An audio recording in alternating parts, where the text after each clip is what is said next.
വിശുദ്ധ ഖുർആൻ സ്പർശിക്കണമെങ്കിൽ വുളൂ വേണം. ചെറിയ ഒരു തുള്ളി വീണതുകൊണ്ട് ആ ബക്കറ്റ് വെള്ളം പകർച്ചയാവുകയില്ല. മുസ്തഅമലായ വെള്ളം എന്ന് പറഞ്ഞാൽ ഫർളിൽ ഉപയോഗിച്ച വെള്ളത്തിനാണ് മുസ്തഅമലായ വെള്ളം എന്ന് പറയുന്നത്. അഊദു ബില്ലാഹി മിനശ് ശൈത്വാനിർ റജീം. ബിസ്മില്ലാഹിർ റഹ്മാനിർ റഹീം. അൽഹംദുലില്ലാഹി റബ്ബിൽ ആലമീൻ. അസ്സലാത്തു വസ്സലാമു അലാ സയ്യിദിൽ മുർസലീൻ വഅലാ ആലിഹി വസ്വഹ്ബിഹി അജ്മഈൻ. അമ്മാ ബഅദ്. ഏറ്റവും ആദരണീയരായ എൻ്റെ ശബ്ദം ശ്രവിക്കുന്ന മാന്യ ശ്രോതാക്കളെ, വുളൂ എന്നുള്ളത് വളരെ പ്രധാനപ്പെട്ട ഒരു ഇബാദത്ത് കൂടെയാകുന്നു. മനുഷ്യനെ സംബന്ധിച്ചിടത്തോളം ദാഇമുൽ വുളൂ, നിത്യമായി ശുദ്ധിയുള്ള അവസ്ഥയിലായിരിക്കുക എന്നുള്ളത് ഒരു മുഅ്മിനായ മനുഷ്യനെ സംബന്ധിച്ചിടത്തോളം അത്യാവശ്യമായ കാര്യമാകുന്നു. ഏത് സമയത്തും മരണം സംഭവിക്കാമല്ലോ. വുളൂഓടുകൂടെ മരിക്കാൻ ഭാഗ്യം ഉണ്ടാവുക എന്നുള്ളത് നാമൊക്കെ ആഗ്രഹിക്കേണ്ട ഒന്നാകുന്നു. ഏത് സമയത്തും മരിച്ചാലും എപ്പോഴും വുളൂ ഉണ്ടാവുന്നവന് വുളൂഓടുകൂടെ മരിക്കാൻ ഭാഗ്യം ലഭിക്കും. അതുപോലെ തന്നെ വുളൂ നാം ഒക്കെ നിർബന്ധമായും ചെയ്യേണ്ടതാകുന്നു. കാരണം നിസ്കരിക്കണമെങ്കിൽ വുളൂ വേണം. വിശുദ്ധ ഖുർആൻ സ്പർശിക്കണമെങ്കിൽ വുളൂ വേണം. ഇങ്ങനെ പല ഘട്ടങ്ങളിലും വുളൂ അത്യാവശ്യമാണ്. അതുകൊണ്ട് വുളൂഇന്റെ പരിപൂർണമായ രൂപം എങ്ങനെയാണ് എന്ന് നമുക്കൊന്ന് പരിചയപ്പെടാം. വുളൂഇന് ധാരാളം ഷർത്തുകളുണ്ട്. നമുക്കറിയാം, വുളൂഇന് ഒന്ന് ശുദ്ധിയുള്ളതായ വെള്ളം ആയിരിക്കണം. മറ്റൊന്ന് കഴുകപ്പെടുന്ന അവയവങ്ങൾ, അതായത് മുഖം, കൈ, കാല് തുടങ്ങിയ അവയവങ്ങളിൽ വെള്ളം ചേരുന്നതിനെ തടയുന്ന ഒന്നും ഇല്ലാതിരിക്കണം. ഇത്തരം അവയവങ്ങളിൽ വെള്ളം ഒലിപ്പിക്കണം. മുഖത്ത് വെള്ളം കൊണ്ട് തടവിയാൽ മതിയാവുകയില്ല, വെള്ളം ഒലിപ്പിക്കണം. കയ്യിലും അങ്ങനെ തന്നെ, കാലും അങ്ങനെ തന്നെ. മുഖം, കൈ, കാല് എന്നുള്ളതാണ് കഴുകേണ്ട അവയവങ്ങൾ. അതേസമയം തലയും ചെവിയും തടവിയാൽ മതി. ചെവി തടവൽ സുന്നത്തേ ഉള്ളൂ. കഴുകേണ്ട അവയവങ്ങളിൽ വെള്ളം ഒലിപ്പിക്കണം. ഇത്തരം അവയവങ്ങളിൽ വെള്ളത്തെ പകർച്ചയാക്കുന്ന ഒന്ന് ഇല്ലാതിരിക്കണം. അതുപോലെ തന്നെ വുളൂ എടുക്കുമ്പോൾ, നിത്യാശുദ്ധിക്കാരൻ വുളൂ എടുക്കുമ്പോൾ സമയം ആയി എന്ന് അറിയണം. ഇത്തരം ഷർത്തുകൾ വുളൂഇന് പാലിക്കൽ നിർബന്ധമാണ്. വുളൂഇന്റെ ഫർളുകൾ ഒന്ന് നിയ്യത്താണ്. നിയ്യത്ത് വെച്ചുകൊണ്ടായിരിക്കണം വുളൂ ചെയ്യേണ്ടത്. മുൻകൈ കഴുകുന്ന സമയത്ത് വുളൂഇന്റെ സുന്നത്തിനെ ഞാൻ വീട്ടുന്നു എന്ന് നിയ്യത്തോടുകൂടെ മുൻകൈ 3 പ്രാവശ്യം കഴുകി വായിൽ വെള്ളവും കൊപ്പിളിക്കുകയും മൂക്കിൽ വെള്ളം കയറ്റി ചീറ്റുകയും ചെയ്യേണ്ടതുണ്ട്. ശേഷം നാം മുഖം കഴുകും. മുഖം കഴുകുന്ന സമയത്ത് മുഖം കഴുകുക എന്നുള്ളത് ഫർളാണ്. അതുകൊണ്ട് തന്നെ അവിടെ നാം നിയ്യത്ത് വെക്കണം. വുളൂ എന്ന ഫർളിനെ ഞാൻ വീട്ടുന്നു, അല്ലെങ്കിൽ ഞാൻ വുളൂ എടുക്കുന്നു, നബൈത്തു ഫർളൽ വുളൂ, നബൈത്തു അദാ ഫർളിൽ വുളൂ, നബൈത്തുൽ വുളൂ തുടങ്ങി ഏത് നിയ്യത്തും നമുക്ക് വെക്കാവുന്നതാണ്. ഞാൻ വുളൂ എടുക്കാൻ കരുതി, വുളൂ എന്ന ഫർളിനെ ഞാൻ കരുതി, വുളൂ എന്ന ഫർളിനെ ഞാൻ വീട്ടുന്നു എന്ന് കരുതി, അല്ലെങ്കിൽ വുളൂ എന്ന ഫർളിനെ ഞാൻ വീട്ടുന്നു, ഈ രൂപത്തിലൊക്കെ നമുക്ക് നിയ്യത്ത് വെക്കാം. നിയ്യത്ത് വെച്ച ഉടനെ തന്നെ നമ്മുടെ മുഖം കഴുകേണ്ടതുണ്ട്. ശുദ്ധിയായ വെള്ളം, മാഉൽ മുത്ലഖ്, നിരുപാധികം വെള്ളം എന്ന് പറയപ്പെടാൻ പറ്റുന്ന വെള്ളമായിരിക്കണം. മറ്റു ചായവെള്ളം കൊണ്ടോ അല്ലെങ്കിൽ ഇളനീർ വെള്ളം കൊണ്ടോ വുളൂ എടുക്കാൻ പറ്റില്ല. കേവലം പ്യുവർ വാട്ടർ, വെള്ളം എന്ന് പറയാൻ പറ്റുന്ന, നിരുപാധികം വെള്ളം എന്ന് പറയാൻ പറ്റുന്ന വെള്ളം കൊണ്ടായിരിക്കണം വുളൂ എടുക്കേണ്ടത്. ആ വെള്ളം എടുത്തുകൊണ്ട് ഒന്നാമതായി നിയ്യത്ത് വെച്ചുകൊണ്ട് നാം മുഖം കഴുകണം. മുഖം കഴുകുമ്പോൾ ശ്രദ്ധിക്കേണ്ടത്, മുഖം എന്ന് പറയുന്നത് ഏതാണ്, മുഖത്തിന്റെ ബോർഡർ ഏതെല്ലാമാകുന്നു? കർമ്മശാസ്ത്ര പണ്ഡിതന്മാർ കൃത്യമായി പറയുന്നുണ്ട്. തലമുടി മുളക്കാൻ തുടങ്ങുന്ന സ്ഥലം മുതൽ താടിയെല്ലിന്റെ കീഴറ്റം വരെ ആവുന്നു മുഖം. അതിന്റെ നീളം അങ്ങനെയാണ്. വീതി 2 ചെവിക്കുറ്റികൾക്കിടയിലുള്ള സ്ഥലമാകുന്നു മുഖത്തിന്റെ വീതി. ഈ പരിധിയിൽ വരുന്ന എല്ലാ ഭാഗവും നാം കഴുകേണ്ടതുണ്ട്. അതിന്റെ ഇടയിൽ മുളക്കുന്ന രോമങ്ങൾ പോലും കഴുകേണ്ടതുണ്ട്. താടി കഴുകേണ്ടതുണ്ട്. ഇങ്ങനെയുള്ള എല്ലാ ഭാഗങ്ങളും നാം കഴുകേണ്ടതുണ്ട്. ഇവിടെ നാം ശ്രദ്ധിക്കേണ്ടത്, മുഖത്തിന്റെ പരിധി പറഞ്ഞപ്പോൾ ഒന്ന് ഓർമ്മപ്പെടുത്തുകയാണ്. നമ്മുടെ താടിയെല്ലിന്റെ കീഴറ്റത്തിന്റെ താഴെയുള്ള ഭാഗം അത് മുഖമല്ല. അതെല്ലാം നീട്ടി കഴുകുക എന്നുള്ളത് സുന്നത്താണ്. അതേസമയം അത് മുഖമല്ലാത്തത് കൊണ്ട് സ്ത്രീകൾ പ്രത്യേകം ശ്രദ്ധിക്കേണ്ട ഒരു കാര്യമാണ് ആ ഭാഗം മറക്കുക എന്നുള്ളത്. നിസ്കാരത്തിൽ മറക്കുക എന്നുള്ളത് സ്ത്രീകൾക്ക് നിർബന്ധമാണ്. കാരണം സ്ത്രീകൾക്ക് നിസ്കാരത്തിൽ മുഖവും മുൻകൈയും അല്ലാത്ത എല്ലാ ഭാഗവും മറക്കേണ്ടതുണ്ട്. അതുകൊണ്ട് തന്നെ നിസ്കാരത്തിൽ നാം മക്കനയിടുന്ന സമയത്ത് നമ്മുടെ താടിയെല്ലിന്റെ താഴ്ഭാഗം കാണാൻ പാടില്ല. ചില സ്ത്രീകളുടെയൊക്കെ മാംസം തൂങ്ങി നിൽക്കുന്നത് പലപ്പോഴും കാണാറുണ്ട്, അത് കാണപ്പെടാറുണ്ട്. അത് ശ്രദ്ധിക്കേണ്ടതാകുന്നു. നിസ്കാരത്തിൽ നാം അത് മറക്കണം. കാരണം മുഖം ആണ് നമുക്ക് തുറന്നിടാൻ പറ്റുകയുള്ളൂ. മുഖത്തിന്റെ പരിധി താടിയെല്ലിന്റെ കീഴറ്റം വരെയാകുന്നു. അത് നാം പ്രത്യേകം ശ്രദ്ധിക്കണം. വുളുവിലൊക്കെ നാം ആ ഭാഗം കഴുകാറുണ്ട്. നല്ല താടിയുള്ള ആളുകൾക്ക് ആ തിങ്ങിയ താടിയാണ് എങ്കിൽ, അതായത് അഭിമുഖമായി സംസാരിക്കുന്ന സമയത്ത് ഉള്ളു കാണാത്ത താടിക്കാണ് തിങ്ങിയ താടി എന്ന് പറയുന്നത്. അത്തരം താടിയുടെ ഉള്ളൊക്കെ കഴുകുക എന്നുള്ളത് സുന്നത്താകുന്നു. അതേസമയം അതിന്റെ പുറംഭാഗമൊക്കെ കഴുകുക എന്നുള്ളത് നിർബന്ധമാകുന്നു. അതേസമയം തിങ്ങിയ താടിയല്ലാത്ത നേരിയ താടിയുള്ള ആളുകൾ ആ താടിയുടെ ഉൾഭാഗം കൂടെ കഴുകുക എന്നുള്ളത് നിർബന്ധമാകുന്നു. വുളുഇന്റെ രണ്ടാമത്തെ ഫർള് രണ്ട് കൈകൾ കഴുകുക എന്നുള്ളതാണ്. രണ്ട് കൈയും മുട്ട് ഉൾപ്പെടെ കഴുകുക എന്നുള്ളത് നിർബന്ധമാണ്. പിന്നെ കയ്യിലുണ്ടാകുന്ന നഖം എത്ര നീണ്ടുപോയാലും ആ നഖം കഴുകേണ്ടതുണ്ട്. നഖത്തിന്റെ അടിയിൽ ചളിയുണ്ട് എങ്കിൽ ആ ചളിയെ നീക്കം ചെയ്യേണ്ടതുണ്ട്. ഇങ്ങനെ കാര്യങ്ങളൊക്കെ കൈ കഴുകുന്ന സമയത്ത് നാം ശ്രദ്ധിക്കേണ്ടതാണ്. മുട്ടിന്റെ ഭാഗം ഒരു ചുളിഞ്ഞ ഭാഗമാണ്. അതിനെ പ്രത്യേകം ശ്രദ്ധിക്കേണ്ടതുണ്ട്. ചിലപ്പോൾ വെള്ളം തട്ടാതെ പോകും.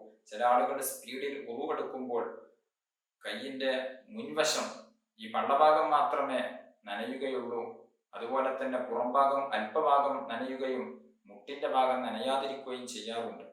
ഉളു ശരിയാവുകയില്ല. ഉളു ശരിയാകണമെങ്കിൽ കൈ മുഴുവനും മുട്ടുവരെയുള്ള ഭാഗം കൃത്യമായി കഴുകേണ്ടതുണ്ട്.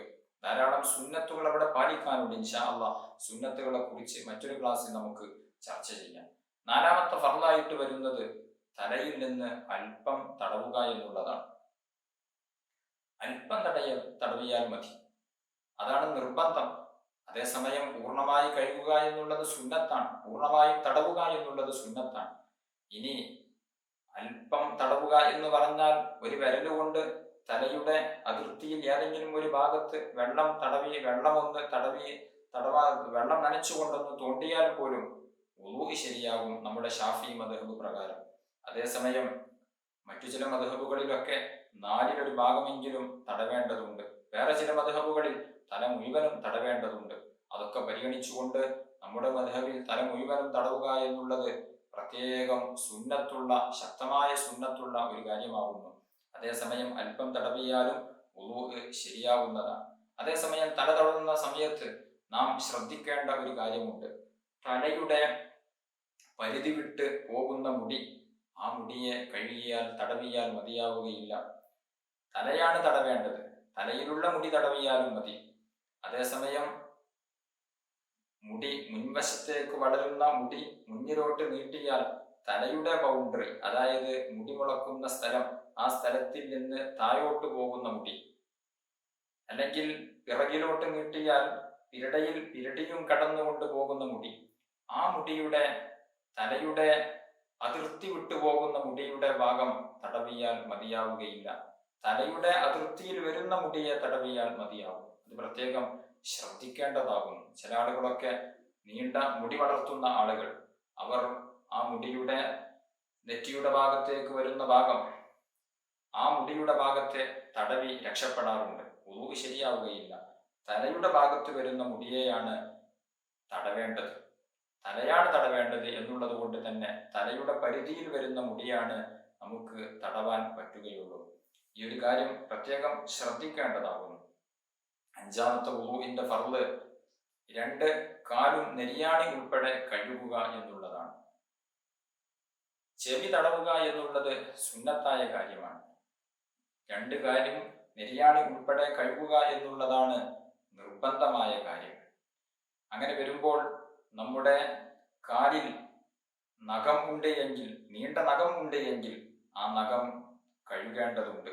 അതുപോലെ തന്നെ കാലിൽ ചിലപ്പോൾ ചില പൊള്ളകളോ അല്ലെങ്കിൽ ചില മുറിവുകളോ ഉണ്ടാകും, അത് കഴുകേണ്ടതുണ്ട്. ചിലപ്പോൾ ചില കീറലുകൾ, വിള്ളലുകൾ ഉണ്ടാകും. തുറന്നു നിൽക്കുന്ന ദ്വാരമാണ് എങ്കിൽ അതിനെയും കഴുകേണ്ടതുണ്ട്. ചിലപ്പോൾ മുള്ള് പ്രവേശിക്കും അല്ലെങ്കിൽ ആണി പ്രവേശിക്കും കാലിൽ. ആണി തറക്കുമ്പോഴൊക്കെ നേരത്തെ പുറം ഭാഗത്ത് കണ്ടിരുന്ന പല തോലും ഉള്ളിലോട്ട് കയറിപ്പോയിട്ടുണ്ട് എങ്കിൽ, ആ ആണിയോ മുള്ളോ പുറത്തേക്ക് കാണുന്നുണ്ട് എങ്കിൽ അതിനെ പറിച്ചെടുക്കൽ നിർബന്ധമാണ്. എന്നിട്ട് അത് പ്രവേശിച്ച ആ ഭാഗം കഴുകുക എന്നുള്ളതും നിർബന്ധമാണ്. അതേസമയം മുള്ളും ആണിയുമൊക്കെ കാലിന്റെ ഉള്ളിലേക്ക് വല്ലാതെ അങ്ങ് കയറിപ്പോയി അപ്രത്യക്ഷമായിട്ടുണ്ട്, പുറത്തു നിന്ന് നോക്കിയാൽ കാണുന്നില്ല, എന്നാൽ അത് പറിച്ചെടുക്കൽ നിർബന്ധമില്ല. ചുരുക്കി പറഞ്ഞാൽ കാലിന്റെ നെരിയാണി വരെയുള്ള ഭാഗങ്ങൾ വുളു എടുക്കുന്ന സമയത്ത് കഴുകുക എന്നുള്ളത് പ്രത്യേകം നിർബന്ധമാണ്. അവിടെ എല്ലാ ഭാഗത്തും വെള്ളം എത്തിയിരിക്കണം. അവിടെ ശ്രദ്ധിക്കേണ്ടത്, ചില ആളുകളുടെയൊക്കെ കാലിന്റെ വിരലുകൾ പരസ്പരം ചേർന്ന് ഒട്ടിപ്പിടിച്ചിരിക്കുന്നുണ്ടാവും. അതൊക്കെ വിടർത്തിക്കൊണ്ട് കഴുകേണ്ടതുണ്ട്. അതേസമയം ജന്മന മാംസം കൊണ്ട് തിങ്ങി മാംസം രണ്ട് വിരലുകൾ ഒട്ടിപ്പിടിച്ച് ഒരേ മാംസമുള്ള രണ്ട് വിരലുകൾ ഉണ്ടാകും, അത് കീറി കഴുകേണ്ടതില്ല. അതേസമയം 5 വിരലുകളും വ്യത്യസ്തമായി നമുക്ക് കാണുന്നുണ്ട്. അത്തരം വിരലുകൾ തന്നെ പരസ്പരം ചേർന്ന് നിൽക്കുന്നത് കൊണ്ട് വെള്ളം എത്താതെ വരും. ആ ഭാഗം നാം പ്രത്യേകം ശ്രദ്ധിച്ച് കഴുകേണ്ടതുണ്ട്.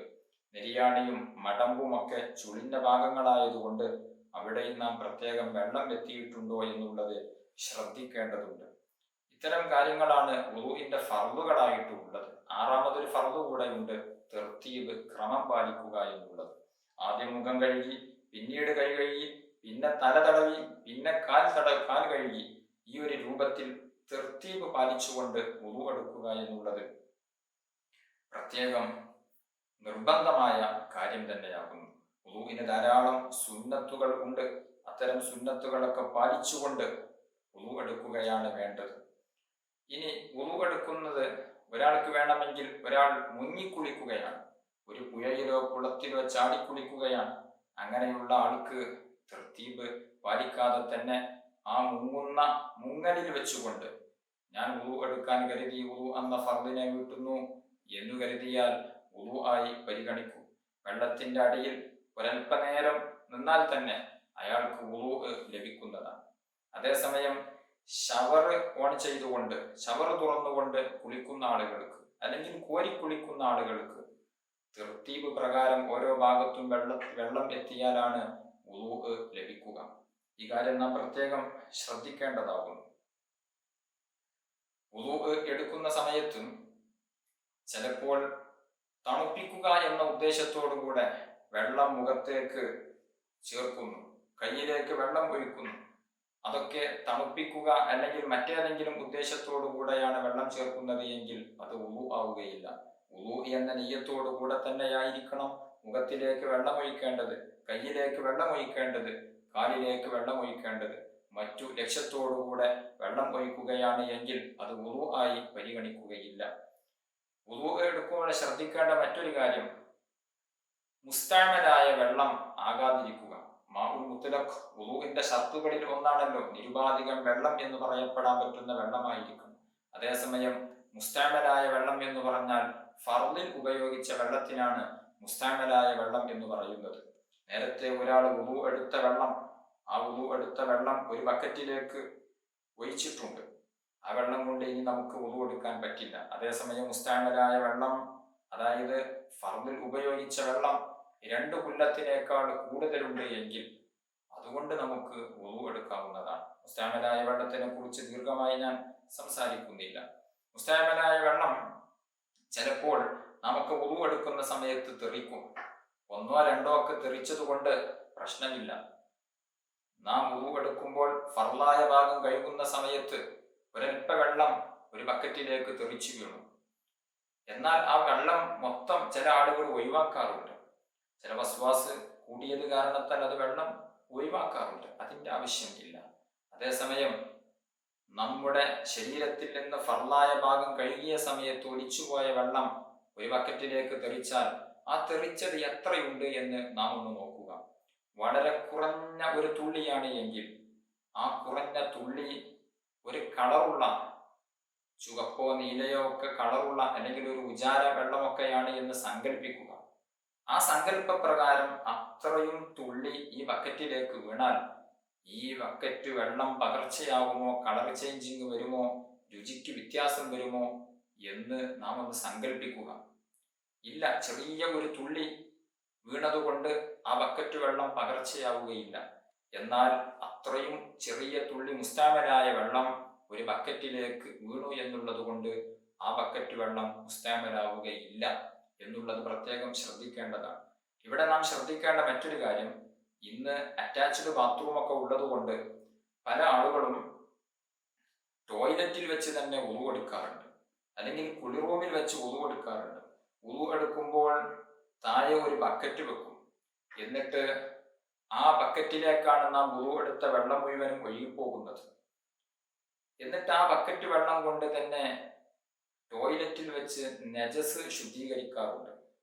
വാസ്തവത്തിൽ ആ ബക്കറ്റ് വെള്ളം മുസ്താമലായ വെള്ളമാണ്. കാരണം ഒരു തുള്ളിയല്ലല്ലോ അതിലേക്ക് കുറ്റിയത്. ആ ബക്കറ്റിലേക്ക് നാം ഉളു എടുക്കുന്ന മുഴുവൻ വെള്ളവും ആ ബക്കറ്റിലാണ് ഉള്ളത്. മുഖം കഴുകിയ വെള്ളവും കൈ കഴുകിയ വെള്ളവും എല്ലാ വെള്ളവും അതിലേക്ക് ധാരാളം വന്നിട്ടുണ്ട് എന്നുള്ളത് കൊണ്ട് തന്നെ ആ ബക്കറ്റ് വെള്ളം മുസ്താമലായ വെള്ളമാണ്. അതുകൊണ്ട് ഇനി നമുക്ക് നജസ് ശുദ്ധിയാക്കാൻ പറ്റില്ല. അതുപോലെ തന്നെ മറ്റൊരാൾക്ക് ഉളു എടുക്കാൻ പറ്റില്ല. ആ വെള്ളം നാം ഉപേക്ഷിക്കണം, അല്ലെങ്കിൽ മറ്റുള്ള കാര്യങ്ങൾക്ക് ഉപയോഗിക്കാവുന്നതാണ്.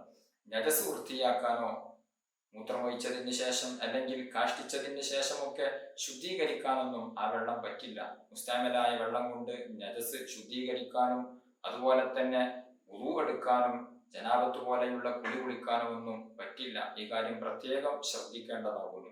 വുളു എടുക്കുമ്പോൾ ഇത്തരത്തിലുള്ള കാര്യങ്ങളൊക്കെ നാം ശ്രദ്ധിക്കേണ്ടതുണ്ട്. വുളുവിന്റെ സുന്നത്തുകൾ ധാരാളമുണ്ട്. ഇൻഷാ അല്ലാഹ് അടുത്ത ക്ലാസ്സിൽ ധാരാളം സുന്നത്തുകളെ കുറിച്ച് നമുക്ക് പരിചയപ്പെടാനുണ്ട്. അല്ലാഹു സുബ്ഹാനഹു വ തആല നമ്മൾ പറഞ്ഞതും കേട്ടതും സ്വാലിഹായ അമലായി നമ്മിൽ നിന്ന് കബൂൽ ചെയ്യുമാറാവട്ടെ. അർഹമുർ റഹീമീനായ അല്ലാഹ് ഞങ്ങളുടെ സർവ്വ പാപങ്ങളും പൊറുക്കണം റഹ്മാൻ. രോഗങ്ങൾക്ക് ശിഫാ നൽകണം റഹ്മാൻ.